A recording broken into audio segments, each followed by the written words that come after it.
সামনে এই মুহূর্তে রাখবো কলকাতার ছবি, যেখানে বিজেপির প্রতিনিধি দল শুভেন্দু অধিকারী নেতৃত্বে তারা বাংলাদেশ ডেপুটি হাই কমিশনের অফিসে পৌঁছে যান রবীন্দ্র সদন থেকে হেঁটে মিছিল করে, এবং সেখানে গিয়ে তারা বৈঠক করে শুভেন্দু অধিকারী বাইরে এসে পরিষ্কার জানিয়ে দেন ভারত বাংলাদেশের সঙ্গে সুসম্পর্ক নষ্ট হচ্ছে এবং ইচ্ছাকৃতভাবে এটা করা হচ্ছে, ভারত বিদ্বেষী আচরণ করা হচ্ছে, মন্দিরগুলোকে টার্গেট করা হচ্ছে।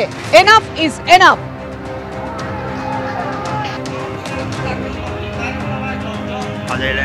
কালীবাড়ি ভাঙা হয়ে গেছে, পুরো ধ্বংস করে দিয়েছে আমাদের কালীবাড়ি হাজার লাইনের।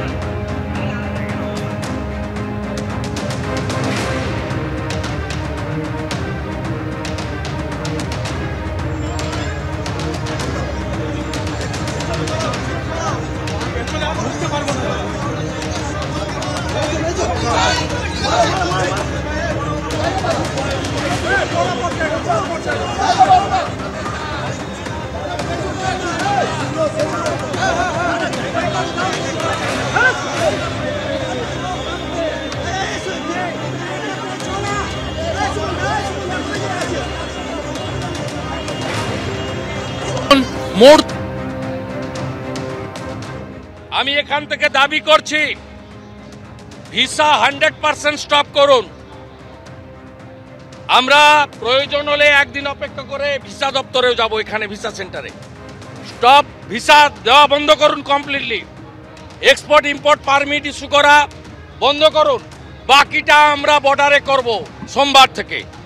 বলে দিলাম চিন্ময় কৃষ্ণ প্রভুকে নিঃশর্ত মুক্তি, আর এই ধরনের এই নাবালকদের যাদের আপনারা ওখানে তত্ত্বাবধায়ক সরকারে বসিয়েছেন, এই নাবালক যারা মন্ত্রীর পদমর্যাদায়, তাদের এই ধরনের ভারত বিরোধী কথা বলা বন্ধ করুন। আর চিকিৎসা নেওয়ার জন্য করাচি আর লাহোরে যান, এখানে আসবেন না।